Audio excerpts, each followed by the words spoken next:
Hey, I'm Ron Drotos from keyboardimprov.com, and welcome to the Art of Keith Jarrett, day 18. We're 31 days, and we're more than halfway through already.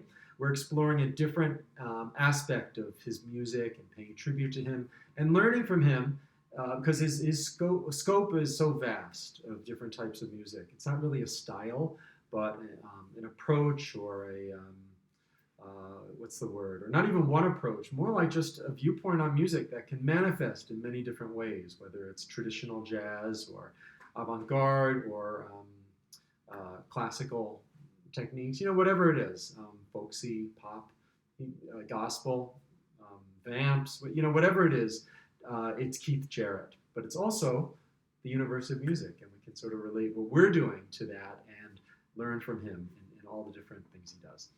So one of the things that Jarrett has talked about is like Middle Eastern music. And at one point he mentioned that a lot of jazz musicians or people, he was even talking about sort of American approach to music, that we don't have something like a Middle Eastern sort of ecstatic tradition, where the goal is a little different, and in Western music, a lot of times it's how good is it going to sound, or even to express something through the music. But he's also looking for a feeling, right? Of in that case, he's talking about it, ecstasy, just something opening up and really immersing yourself in it. And this is actually spoken to a lot of famous musicians, a lot of rock musicians influenced by Indian music, right? The Beatles. Mick Jagger has spoken about listening to Indian music. Robert Plant from Led Zeppelin, Jimmy Page into Indian music, into Middle Eastern music, Robert Plant into Middle Eastern trance music, big time. It's because of that feeling of getting in a certain flow that's not always emphasized in the Western approach. Sonny Rollins would maybe looking for something similar. He's talked about that,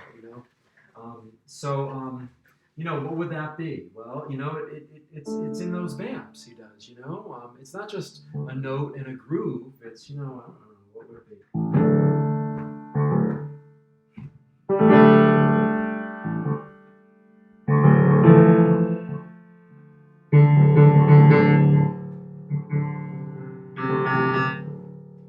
Why would you play something like, it's not a melody, it's like it's getting into the sound in a certain way. You can hear that so much in all those pieces that Jarrett plays that are, especially the ones on the one note vamp kind of thing. It's very related. He does it in all his music, but that kind of thing is related to those vamps. It's very related to the drone in Middle Eastern music, or Eastern music.